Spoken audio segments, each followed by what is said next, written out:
시청자 여러분 안녕하십니까, 김민호입니다. 오늘은 이 기업과 관련한 문제 6번째로서 아마 본론에 들어가야 하는 것 같습니다. 이 규제에 관한 문제, 또 규제 계획에 관한 문제를 이야기할까 싶습니다. 규제하면 우선 규제의 주체가 누구냐, 말할 것도 없이 정부죠. 그러니까 규제는 바로 정부와 기업 간의 관계에 있어서의 부정적 측면을 나타내는 말이다라고 봐도 대체로 맞습니다. 물론 필요한 규제도 있기 때문에 전적으로 그런 건 아니지만 대체로 그렇습니다. 두 번째로 생각해야 할 것은 이 규제가 나올 때 틀림없이 따라 나오는 말이 규제의 개혁, 규제의 완화 이야기입니다. 즉 개혁이라고 하는 문제를 떠나서 이 규제 문제를 생각할 수가 없습니다. 어떤 의미에서 정부와 기업 간의 관계, 구조의 개혁, 구조의 조정이라고 하는 참 매우 어려운 문제를 내포하고 있는 것이 이 기업에 대한 규제 그리고 규제 개혁의 문제가 아닌가 이렇게 생각합니다. 저는 오늘 이야기하려고 하는 제목을 이렇게 정해봤습니다. 우리 한국은 개혁이 불가능한 나라인가? 이런 제목입니다. 우선 첫째로 기업에 대한 규제 현황은 일일이 열거할 수 없을 정도로 많습니다.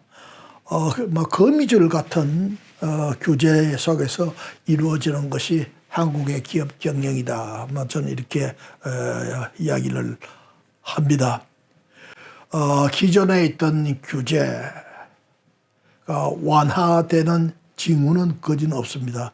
특히 우리나라 규제 중에는 다른 나라에서는 전혀 찾아볼 수가 없는, 오직 우리나라만이 가지고 있는 규제, 흔히 이걸 갖다가 갈라파고스적 규제다. 갈라파고스는 아시겠지만 남미 에콰도르 영인데 멀리 떨어져 있는 아주 독립된 섬이라서 외부와 일체 연결이 없이 그냥 독립적으로 고립적으로 살고 있는 섬인데 거기서 유래해서 어떤 데서도 그 예를 찾을 수 없는 그런 독특한 이 규제를 우리나라에서도 이 갈라파고스적 규제다. 근데 이 부분의 구체적인 내용에 대해서는 다음 기회에 말씀을 드리려고 합니다. 문재인 정부에 들어와 가지고 이 규제가 엄청나게 또 늘어나고 있죠.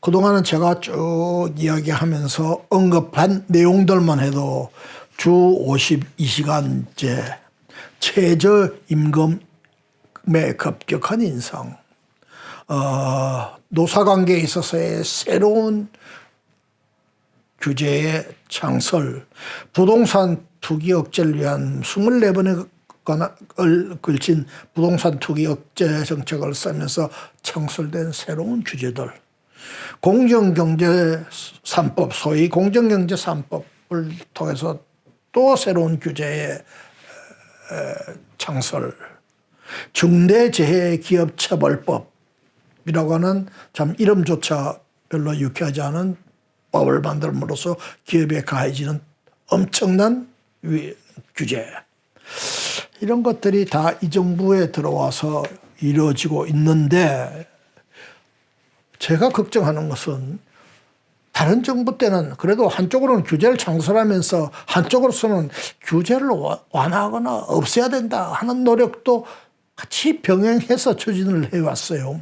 결과적으로는 규제가 늘어났다 하더라도 규제를 줄이려고 하는 노력을 많이 한쪽으로는 한 것도 사실이에요. 그런데 문재인 정부에서는 규제를 완화해야 된다, 개혁해야 된다 하는 그런 의식조차가 없는 것이 아닌가.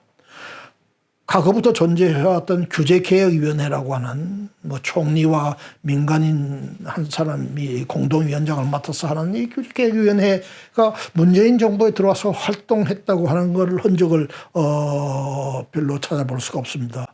그런데 그것은 너무나 당연한 것이 문재인 정부의 기본적 경제사상, 국민의 삶을 정부가 책임진다. 이것을 하기 위해서는 과거에 시장 만능 사상이 지배하던 경제의 폐해를 시정하기 위해서 정부는 적극적 행위자로서 시장에 참여하겠다. 이렇게 선언했단 말이죠. 이걸 보는 순간 저는 가슴이 선뜻했습니다. 앞으로 기업들 고생 좀 하겠구나. 이런 사상을 가지고 있으면 규제를 개선한다, 완화한다, 개혁한다, 이거 있을 수 없는, 기대하기 어려운 주문이 되겠죠. 역대 정부, 제가 있었던 오래된 시절부터 특히 비교적 최근에 있었던 김영삼 대통령 이후에도 역대 정부치고 이 규제 개혁, 규제 완화 안 하겠다고 한 정부 없습니다. 그리고 그러한 노력 중에 상당 부분이 성공한 것도 있어요. 예를 들면 여러분들이 공항을 한번 입국할 때 옛날에 얼마나 입국 절차 복잡했습니까? 지금 공항 출입국 하는데 한국같이 편한 나라가 아마 세계에서 없을 겁니다. 물건 가져올 때 옛날에 물건들 다 뒤지고 별짓 다 했잖아요. 요새 통관할 때 얼마나 쉽게 통관합니까? 우리나라 공항 다녀들다가 오히려 미국 가면 요새는 야, 이거 미국이 후진국이구나 하는 생각을 가지죠. 이런 소위 행정적, 절차적 규제, 이건 많이 개선이 됐어요. 그런데 기업들이 진정으로 문제의식을 갖고 있는 규제는 물론 이런 규제도 있지만 더 본질적인 규제가 뭐냐면 시장에 대한 규제예요. 기업 활동의 자율성에 관한 규제. 기업이 시장을 통해서 기업의 능력을 발휘하려고 하는데 정부가 사방에다 덫을 놓아가지고 그 활동을 자유스럽게 못하게 하는 이런 규제. 이것이 기업들이 가지고 있는 규제에 관한 문제의식이다. 이렇게 생각을 합니다. 그런 의미에 있어서의 규제 개혁에는 큰 진전이 없었다. 예컨대 지금 박근혜 대통령 정부, 박근혜 대통령 얼마나 규제 개혁하려고 노력을 했나요? 우선 4대 부문의 개혁을 하겠다. 공공부문, 노동부문, 금융부문, 그다음에 교육부문. 이게 기업 대신 공공으로 바뀐 게 IMF가 우리나라에 요구했던 4대 부문 개혁하고 딱 일치하는 겁니다. 기업 대신에 교육이 들어갔어요. 비정상의 정상화, 이런 노력. 손톱 및 가시를 빼내야 되겠다 하는 그런 캐치프레이즈를 걸고 규제 개혁에 참 굉장한 노력을 했죠. 제가 기록을 뒤져보니까 2014년 3월 20일 날 박근혜 대통령 주재로 전 관련 강요와 그다음에 이 관련되는 주요 민간 전문가, 경제단체 장들이 참여하는 이 규제 개혁을 위한 회의가 대통령 주재로 청와대에서 개최됐고 이 실황이 중계방송이 됐어요. 근데 이거 처음에 당초에 한 4시간쯤 하려고 그랬는데 무려 7시간 이상을 했습니다. 이렇게 노력을 했어요. 그런데 왜 규제가 그렇게 개혁이 안 되나 하는 의문을 갖지 않을 수가 없습니다. 여기에 제가 오늘 말씀드리려고 하는 포인트가 있습니다. 규제를 개혁하려고 한다고 해서 개혁되는 것이 아니라 왜 규제가 생기냐, 규제의 본질이 뭐냐 하는 것에 대한 깊은 인식이 전제되지 않으면 어떤 노력에도 불구하고 규제의 본질적 개선, 개혁은 일어나지 않는다는 점을 제가 말씀드리고 싶습니다. 그것은 바로 정부의 역할, 정부와 시장과의 관계에 있어서 정부가 해야 될 일, 안 해야 될 일, 가리는 노력이 선행되지 않으면 안 된다는 것. 동시에 정부의 조직의 오리엔테이션이 어떤 데 두고 있느냐 하는 것이 밀접하게 관련되어 있어요. 정부의 조직의 형태와 기능에 밀접한 관련이 있단 말이죠. 또 여기뿐만 아니에요. 우리 국민들이나 기업들이 이 규제를 생각하는 데 대한 인식, 다시 말하면 정부에 대해서 무엇을 기대하고 무엇을 기대하지 말아야 될 것인가 하는 것에 대한 인식이 제대로 되지 않으면 이 규제의 문제의 본질에 다가갈 수가 없다. 저는 이때까지 한 노력을 되돌이켜 보면서 생각하는 것은 한국은 스스로의 힘으로는 규제를 개혁하고 구조조정을 해나가기 어려운 나라다 하는 것이 제 중간 결론입니다. 오늘 제목을 그렇게 정한 거죠. 그래서 나중에 다음 기회에 말씀드리려고 하는 우리가 다른 방향에서 이 규제를 개선해 나가는 노력, 크리티컬 패스를 찾지 않으면 안 된다. 자, 규제가 개혁이 왜 그렇게 어렵냐? 이렇게 필수적으로 필요한 계획이 왜 어려운가? 이 개혁이라고 하는 것은 사람의 생각을 바꾸는 것입니다. 한마디로. 그런데 사람의 생각이 그렇게 바뀌지 않아요. 잘 바꾸는 건 정말 어렵습니다. 어떤 사람은 이렇게 비유합니다. 달리는 자동차에서 차가 달리면서 타이어를 바꾸는 것만큼 어려운 것이 사람의 생각을 바꾸는 것이다. 사실 오래 살면서 다른 사람들과 대화해보면 그런 생각 느낄 때가 많죠. 분명히 내 생각이 옳은 것 같은데 상대방 내 생각 받아주지 않아요. 우리가 역사적으로 보면 성공한 개혁보다 실패한 계획이 훨씬 많습니다. 중국을 볼 때 송나라 6대 왕이었던 신종이 왕안석이라고 하는 신진계의 젊은 학자를 중용해서 개혁을 실시합니다. 전면적 국가개혁을 실시하죠. 그런데 결과는 실패했습니다. 아마 역사에서 개혁이라고 하는 말이 정식으로 문서에 나오는 게 아마 이때가 처음이 아닌가 이렇게 생각합니다. 왕안석은 이런 이야기를 했습니다. 하늘의 변화를 두려워하지 말고 과거의 관습에 얽매이지 말며 사람들의 비난을 두려워하지 않겠다. 이 개혁을 하면서 가졌던 비장한 각오를 나타내는 말이죠.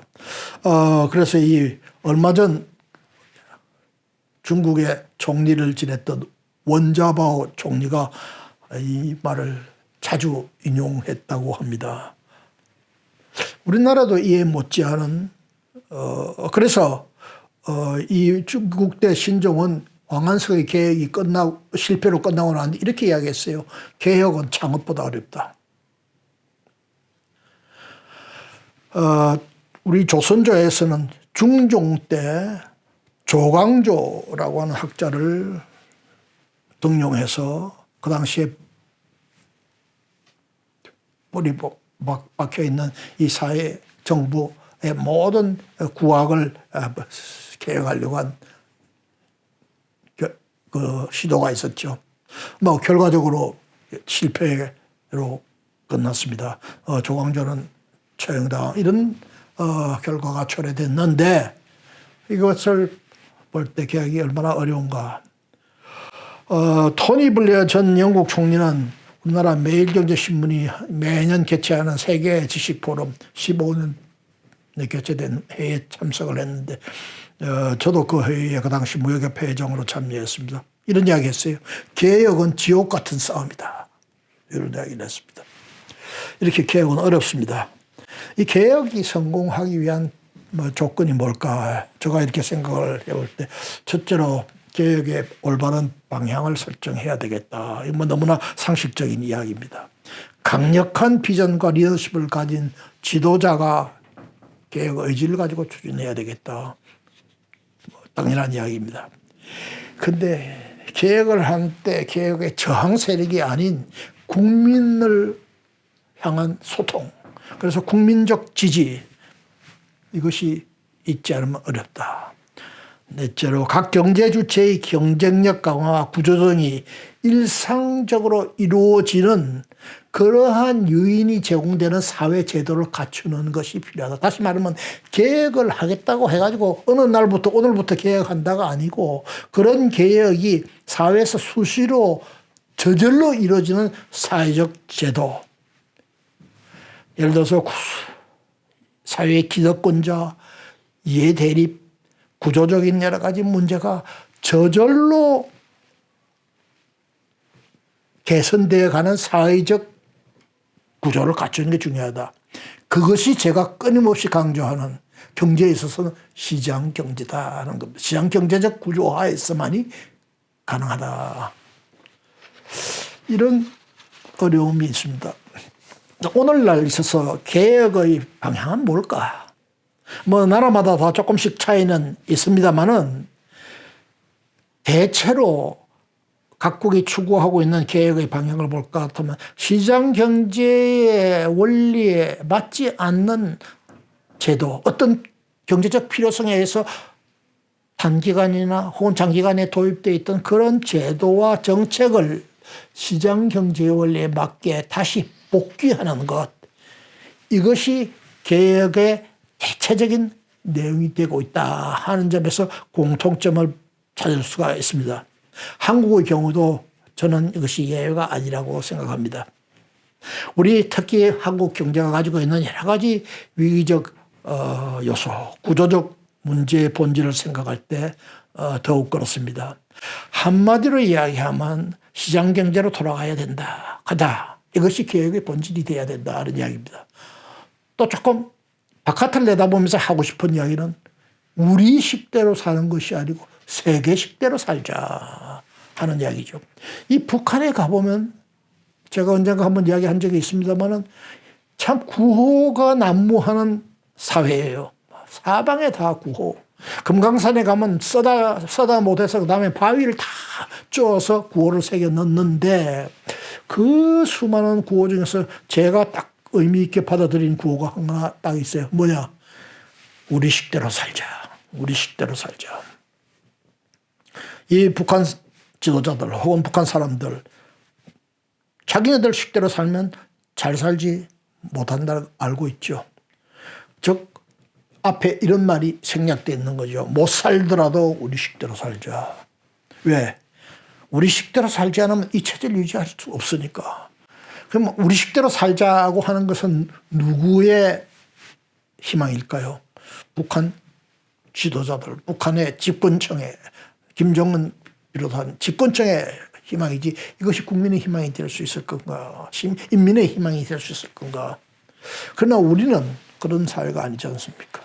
우리는 국민의 희망과 정부가 기대하는 것이 일치될 수 있는 사회고 일치되어야 하는 사회죠.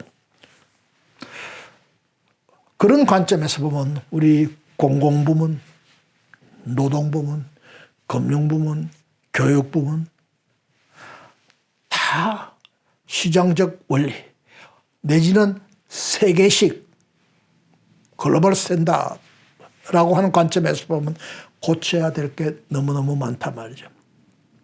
예를 들어서 공공 부문에서는 정부가 해야 될 하고 하지 말아야 될 일을 안 하는 거, 이게 공공부문 계획의 본질이 돼야 되고 전부가 돼야 됩니다. 노동부문, 노동시장을 유연하게 하고 시장의 수급 원리에 따라서 노사 문제를 해결해 나가는 거. 얼마 전에 제가 노사관계를 이야기하면서 이야기했던 거. 이건 노동개혁의 본질이 돼야 돼요. 금융부문, 금융의 시장 기능을 높이고 금융산업을 경쟁력 있게 가져가면서 금융의 공급자하고 소비자 간에 있어서의 비대칭성이라고 하는 시장 실패를 제거해가지고 금융 소비자의 선택권을 고양하는 거. 이게 금융개혁의 본질이 돼야 돼요. 교육부문, 우리나라 교육 이렇게 얽혀있는 교육의 문제를 사실은 들여다보면 간단한 거예요. 하나는 교육을 공급하는 공급자, 다시 말하면 학교 간의 경쟁이 활성화되고 교육 수요자와 학교와의 관계에 있어서 학교가 마음대로 교육 수요자의 생각을 좌지우지하는 게 아니라 교육 수요자의 선택 원리를 공급자가, 즉 학교가 존중해주는 기초하에서 교육 시스템을 재정비한다. 즉 교육에서 경쟁을 도입하고 교육 수요자의 신선택권을 높이는 쪽으로 교육을 고쳐나가겠다고 생각하면 지금 벌어지고 있는 교육의 많은 문제에 나는 7, 80%가 다 해결될 수 있다고 생각합니다. 이렇게 문제를 놓고 보면은 우리가 어떤 방향으로 가야 될 건가 하는 그 방향은 자명해지는 거죠. 첫째는 시장 경제와의 관계, 시장과의 관계에서 정부의 역할을 깊이 있게 검토해야 됩니다.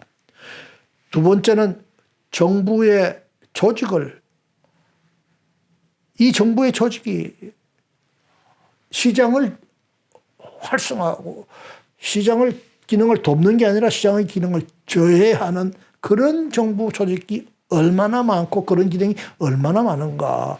제가 공정거래위원장을 한 사람이에요. 저는 공정거래위원장을 하면서 공정거래위원회가 관장하는 업무 중에서 기업을 상대로 해서 하는 일에 별로 어려움을 느끼지 않았어요. 문제는 같은 정부의 다른 기관들이 하고 있는 경쟁 저해적 행태, 경쟁 저해적 규정, 규칙, 법령 이런 것들을 어떻게 하면 고치게 할 것인가 하는 것이 저희 최대의 관심 사안이었고 저희 싸움 상대는 기업이 아니라 정부의 다른 부처였다 이렇게 말씀드립니다. 우리나라에서 경쟁 최대 저해 사범은 정부 자체다. 이것이 저의 생각의 표현입니다. 다른 사람이 이런 이야기 했다가 아마도 죽을 일이죠. 그러나 제가 공정거래위원장 장관급 초대 공정거래위원장을 지낸 사람이기 때문에 이런 이야기를 해도 그렇게 시비를 거는 사람을 아직 발견하지 못했습니다. 구체적으로는 지금 각 정부가 주도해서 각종 카르텔 담합을 하고 있는 거, 공공부문이 계속 커져나가는 이 현상, 정부의 관심사항이 공급자를 어떻게 관리하느냐 하는 관심인데 이걸 바꿔서 수요자의 관심이 뭐냐, 수요자 중심의 사고로 돌아가야 되는 거. 예컨대 교육부가 학교가 관심의 대상이 아니고 학생과 학부모가 관심의 대상이 되고, 보건복지부가 병원이나 약국을 관리하는 기능을 본질로 하는 것이 아니고 환자의 희망사항이 뭔가를 내 관심을 두는 이러한 접근법으로 돌아서야 된다. 산업별로, 품목별로 해서 이 산업과 이 품목은 내가 책임진다 하는 이러한 발상에서 벗어나서 이것을 시장에 맡기고 정부는 기능적으로 조직이 기능해야 된다. 이런 몇 가지를 저는 끊임없이 생각을 하고 있습니다. 다음 기회에 좀 더 자세히 이야기할 수 있는 기회가 있으리라고 봅니다. 제가 이제 이런 이야기를 하다가 보면 도달하는 결론이 아까 제목에서 너무너무 어렵다. 참 토니 블레어가 이야기한 지옥 같은 싸움이다 하는 생각을 저도 합니다. 과거에 했어요. 제일 좋은 처방이 있습니다. 뭐냐? 시장을 여는 겁니다. 문을 여는 거예요. 국제화의 물결을 받아들이는 겁니다. 규제를 강화해서 문제를 해결하려고 할 게 아니라 시장을 개방하고 국제화를 통해 가지고 경쟁을 촉진시키는 방식, 소비자 선택권을 높이는 방식에 의해서 자동적으로 문제를 해결하는 방안. 이것에 우리가 역점을 둬야 되겠다 하는 쪽으로 제 생각이 바뀌기 시작을 했고, 그런 쪽으로 한 경우에는 매우 높은 효율을 나타내면서 성과가 이루어졌다 하는 것을 이야기할 수 있습니다. 이 부분은 제가 다음번 기회에 이야기하려고 합니다. 마지막으로 규제 개혁을 위해서는 이 기업인들의 인식이 정부 못지않게 중요합니다. 우리나라 기업인들 정부의 신호에 너무 신경을 많이 쓰죠. 물론 우리나라 기업인들이 그렇게 된 중요한 이유가 정부 쪽에 있다는 걸 부정할 수 없지만 정부의 신호보다 시장의 신호, 경쟁자가 어떻게 행동하느냐, 소비자가 어떻게 선택하느냐 하는 시장의 신호에 귀를 기울여야, 눈을 돌려야 된다. 정부의 보호막에 의지하겠다는 생각을 버려야 된다. 정부의 지원과 보호는 반드시 규제를 수반하게 돼 있어요. 정부는 공짜로 도와주는 법이 절대로 없습니다. 돈을 주거나 도와주면 꼭 그 반대 거부를 요구하는데 그게 바로 규제입니다. 규제, 말 잘 들어라 하는 규제예요. 정부가 기업이 규제의 틀에서 벗어나려면 정부로부터 보호받을 생각을 버려야 된다. 경쟁을 회피하면 안 된다. 경쟁력이라는 건 오로지 경쟁적 구조에서만 나온다. 진정한 의미의 국제화를 수용할 태세가 갖춰져야 된다. 국제화는 나는 안 하겠다. 그러면서 규제는 걷어치워라. 이것은 정부로서는 들을 수가 없는 그런 주문이 될 경우가 굉장히 많습니다. 그래서 오늘은 대체적으로 이 규제에 관한 일반적인 성격, 또 왜 규제가 이렇게 어려운가, 개혁을 성공적으로 해나가기 위해서는 어떤 조건을 갖춰야 될 것인가 하는 걸 개괄적으로 설명을 드리고 제가 평소에 생각했던 걸 말씀드리면서 이제 하나하나에 대해서는 다음에 조금 더 세부적으로 말씀드릴까 생각합니다. 오늘은 여기까지만 말씀드리겠습니다. 경청해 주셔서 감사합니다. 김인호였습니다.